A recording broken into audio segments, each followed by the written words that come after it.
A paz do nosso Senhor Jesus Cristo. Eu sou Veridiana Costa, estamos aqui hoje para mais um dia de leitura. Senhor Deus e Pai, glorificado e exaltado és o teu santo nome.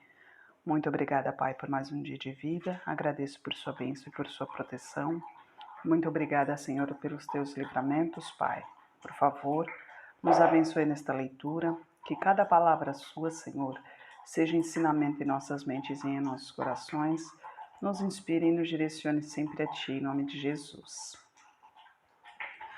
Ontem não consegui fazer o vídeo, mas no final, à noite, eu compartilhei um vídeo de meu esposo, né, José Carlos Trovari, que eu sempre deixo o canal aqui, com louvor muito lindo, e eu compartilhei, e agora que eu tô lembrando que eu compartilhei nas redes sociais, mas não no YouTube, né?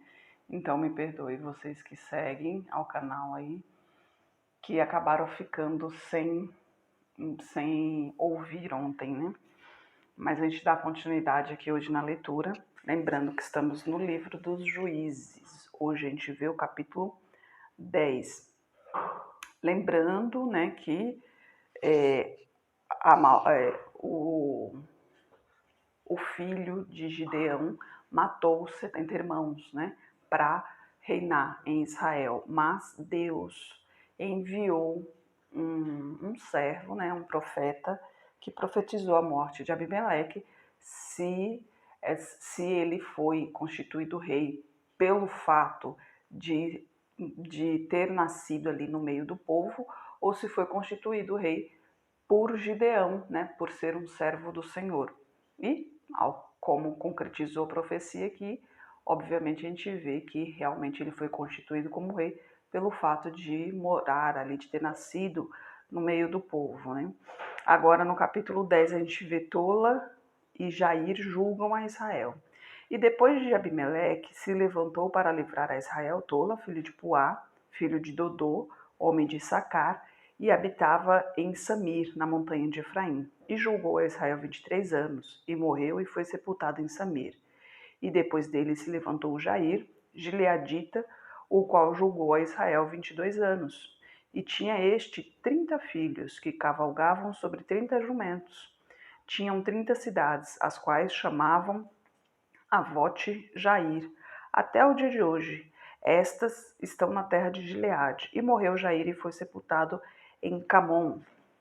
Então tornaram os filhos de Israel a fazer o que era mal aos olhos do Senhor, e servir aos Baalins, a Astarote, aos deuses da Síria, aos deuses de Sinom, aos deuses de Moabe, aos deuses dos filhos de Amon e aos deuses dos filisteus, e deixaram ao Senhor e não o serviram. E a ira do Senhor se acendeu contra Israel, e entregou-os nas mãos dos filisteus e nas mãos dos filhos de Amon. E naquele mesmo ano oprimiram e envergonharam os filhos de Israel. 18 anos oprimiram a todos os filhos de Israel que estavam além do Jordão, na terra dos amorreus, que está em Gileade. Até os filhos de Amon passaram o Jordão para pelejar também contra Judá, contra Benjamim e contra a casa de Efraim, de modo que Israel ficou muito angustiado. Então os filhos de Israel clamaram ao Senhor, dizendo: Contra ti havemos pecado, visto que deixamos ao nosso Deus e servimos aos Baalins. Porém o Senhor disse aos filhos de Israel: Porventura dos egípcios, dos amorreus, dos filhos de Amon e dos filisteus, e dos sidônios, dos amalequitas e dos moanitas, que vos oprimiam, quando a mim clamastes, não vos livrei das suas mãos? Contudo, vós me deixastes e servistes a outros deuses, pelo que não vos livrarei mais. Ide e clamai aos deuses que escolhestes, que eles vos livrem no tempo do vosso aperto. Mas os filhos de Israel disseram ao Senhor: Pecamos, faze-nos conforme a tudo quanto te parecer bem aos teus olhos. Tão somente te rogamos que nos livres nesta vez. E tiraram os deuses alheios do meio de si e serviram ao Senhor. Então se angustiou a sua alma por causa da desgraça de Israel. E os filhos de Amon se reuniram e se puseram em campo em Gileade. E também os de Israel se congregaram e se puseram em campo em Mispá. Então o povo e os príncipes de Gileade disseram uns aos outros: Quem será o homem que começará a pelejar contra os filhos de Amon? Ele será por cabeça de todos os moradores de Gileade, né? Aqui, mais uma vez, o povo se voltou contra, aliás, contra Deus não, né? Sim, mas blasfemaram contra Deus, porque o povo se voltou para outros deuses, né? Para os costumes dos povos que viviam ali. A história sempre se repetindo, né? O povo se afasta de Deus, sofre bastante, né? Porque o mundo pertence ao maligno, então acaba sofrendo muito e quando começa a sofrer demais, procura a Deus e Deus os livra. E aqui Deus já não queria mais estar com eles. Aliás, queria, né? Mas devido a essas idas e vindas, Deus já não iria mais salvá-los, mas continuaram clamando ao Senhor e Deus misericordioso como é, os livrou mais uma vez, né? E levantou Jefté para livrar os israelitas no capítulo 11.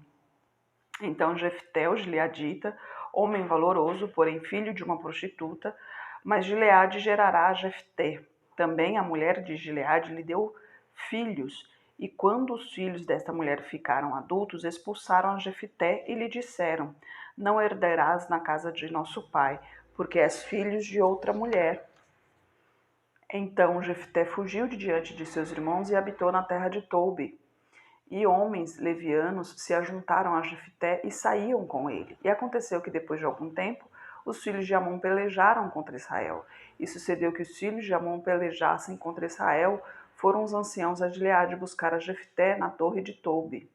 E disse a Jefté: Vem e sê o nosso chefe, para que combatamos contra os filhos de Amon. Porém, Jefté disse aos cidadãos de Gileade: Porventura não me odiastes e não me expulsastes da casa de meu pai? Por que agora viestes a mim, quando estais em aperto?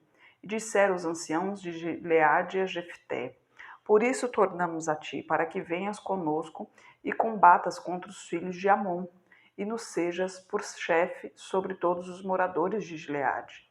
Então Jefté disse aos anciãos de Gileade: Se me levardes de volta para combater contra os filhos de Amon e o Senhor nos der diante de mim, então eu vos serei por chefe? E disseram os anciãos de Gileade a Jefté: O Senhor será testemunha entre nós que assim faremos, conforme a tua palavra. Assim Jefté foi com os anciãos de Gileade, e o povo o pôs por chefe e príncipe sobre si. E Jefté falou todas as suas palavras perante o Senhor em Mispá. E enviou Jefté mensageiros ao rei dos filhos de Amon, dizendo: Que há entre mim e ti, que viestes a mim a pelejar contra a minha terra? E disse o rei dos filhos de Amon aos mensageiros de Jefté: É porque, saindo Israel do Egito, tomou a minha terra, desde Arnon até Jaboque, e ainda até o Jordão. Restitui-ma agora em paz. Porém, Jefté prosseguiu ainda em enviar mensageiros ao rei dos filhos de Amon, dizendo-lhe: Assim diz Jefté: Israel não tomou nem a terra dos Moabitas, nem a terra dos filhos de Amon, porque subindo Israel do Egito, andou pelo deserto até o Mar Vermelho e chegou até Cádiz. E Israel enviou mensageiros ao rei dos Edomitas, dizendo: Rogo-te que me deixes passar pela tua terra. Porém, o rei dos Edomitas não lhe deu ouvidos. Enviou também ao rei dos Moabitas, o qual igualmente não consentiu. E assim Israel ficou em Cádiz. Depois andou pelo deserto e rodeou a terra dos Edomitas e a terra dos Moabitas. Veio do nascente do sol à terra dos Moabitas e alojou-se além de Arnon. Porém não entrou nos limites dos Moabitas, porque Arnon é limite dos Moabitas. Mas Israel enviou mensageiros a Seom, rei dos amorreus, rei de Esbom, e disse-lhe: Deixa-nos, peço-te, passar pela tua terra até ao meu lugar. Porém Seom não confiou em Israel para este passar nos seus limites. Antes, Seom ajuntou o seu povo, se acamparam em Jaza e combateu contra Israel. E o Senhor Deus de Israel deu a Seom com todo o seu povo na mão de Israel, que os feriu. E Israel tomou por herança toda a terra dos amorreus que habitavam naquela região. E por herança tomaram todos os limites dos amorreus, desde Arnon até Jaboque e desde o deserto até o Jordão. Assim o Senhor Deus de Israel desapossou os amorreus de diante do seu povo Israel.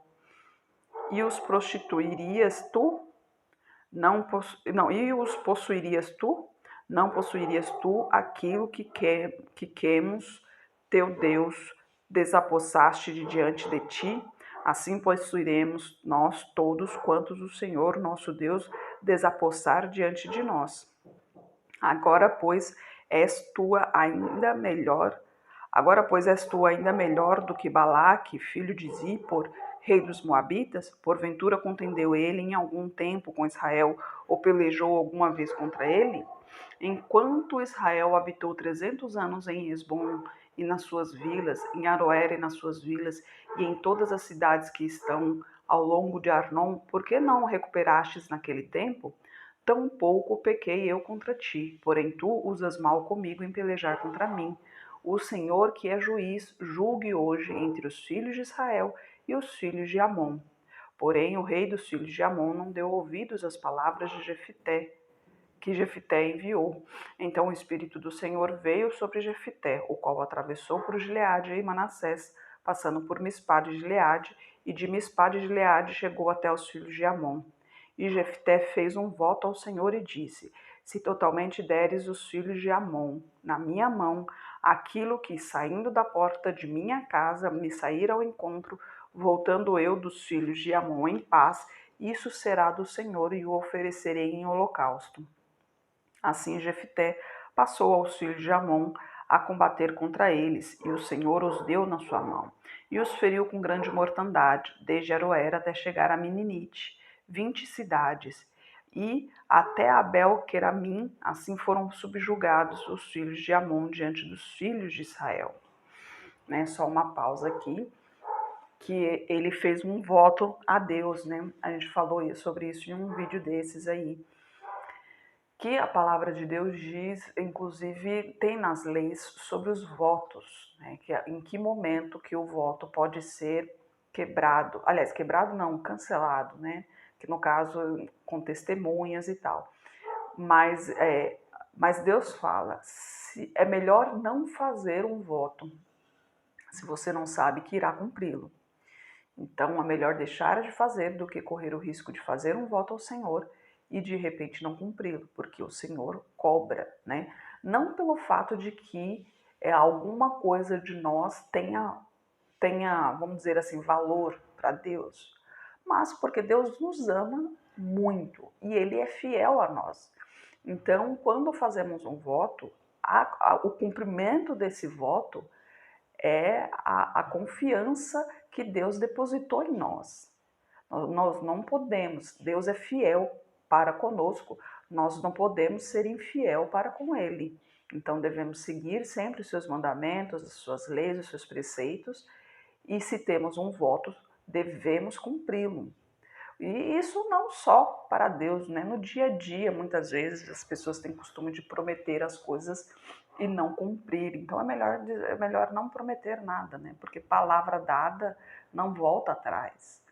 Então pense muito bem antes de falar qualquer coisa, né? Lembre-se do filtro que existe entre a cabeça e a boca. Ele é muito importante, né? E a gente continua no versículo 34, vindo, pois, Jefté a Mispá, sua casa, eis que a sua filha lhe saiu ao encontro com adufes e com danças. Era ela a única filha, não tinha ele outro filho nem filha. E aconteceu que, quando a viu, rasgou as suas vestes e disse: Ai, filha minha, muito me abateste, e estás entre os que me turbam, porque eu abri a minha boca ao Senhor e não tornarei atrás. E ela disse: Meu pai, tu deste a palavra ao Senhor, faze de mim conforme o que prometeste, pois o Senhor te vingou dos teus inimigos, os filhos de Amon. Olha só, aquela que é criada na base da palavra de Deus também sabe como servir a Deus, também sabe das coisas maravilhosas, né, que Deus faz por nós. E assim, quando ela percebeu que o pai tinha feito uma promessa e que essa promessa tinha a ver com ela, então, no mesmo momento, ela entendeu que se prometeu para Deus, tem que cumprir. e ele fez um voto a Deus, Deus foi fiel com ele e ele tem que ser fiel para com o Senhor, né? Disse mais a seu pai: conceda-me isto, deixe-me por 2 meses, que eu vá e desça pelos montes e chore a minha virgindade, eu e as minhas companheiras. E disse ele: vai. E deixou-a ir por 2 meses. Então foi ela com as suas companheiras e chorou a sua virgindade pelos montes. E sucedeu que ao fim de 2 meses tornou ela para o seu pai, o qual cumpriu nela o seu voto que tinha feito.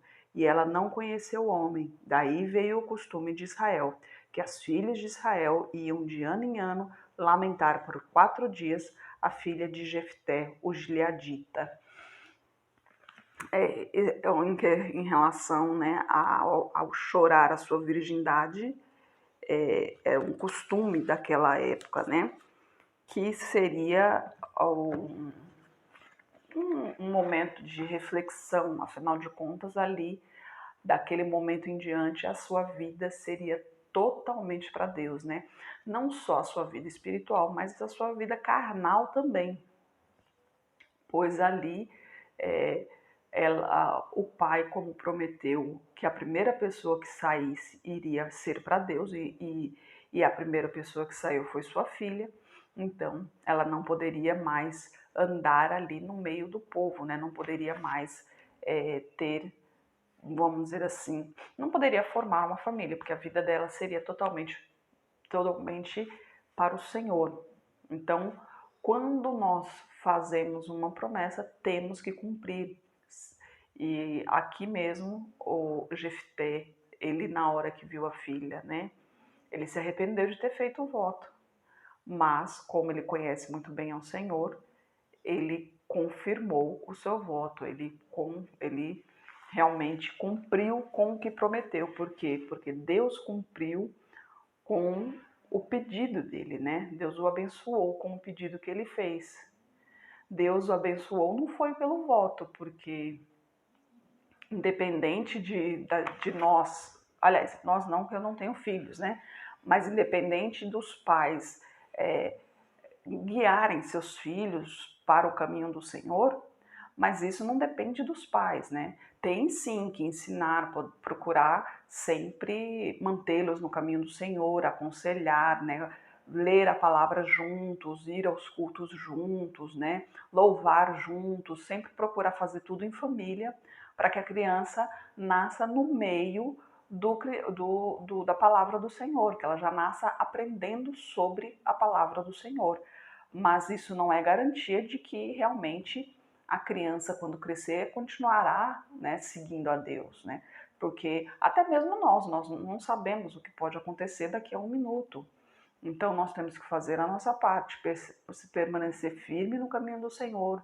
Se fizer algum voto, cumpri-lo, porque Deus cobra, né? Se você fizer algum voto e não cumprir, Deus é fiel conosco. Se nós não somos fiéis com Ele, com certeza Deus irá se decepcionar, né? E nós não queremos Deus decepcionado conosco, porque se Deus se decepciona com o seu povo, ele simplesmente não vai fazer nada pelo seu povo, pelos seus filhos.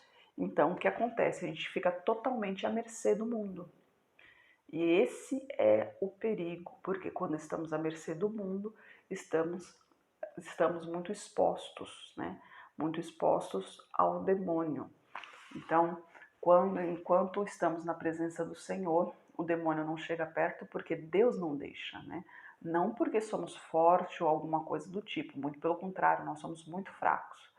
Mas o Espírito Santo que habita em nós, esse é forte, porque esse Espírito Santo é de Deus. Então, ele nos guia, ele nos protege. E Deus está o tempo todo cuidando de seus filhos.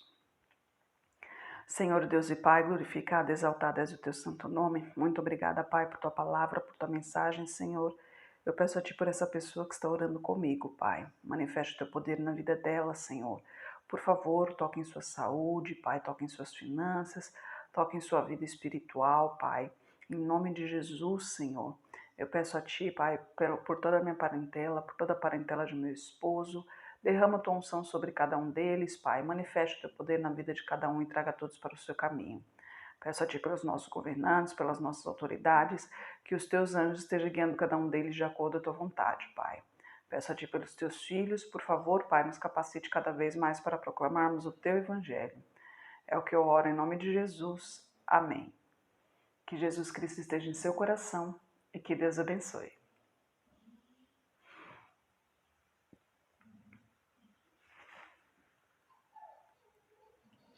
Gente, me perdoe, mas o celularzinho não está muito bom.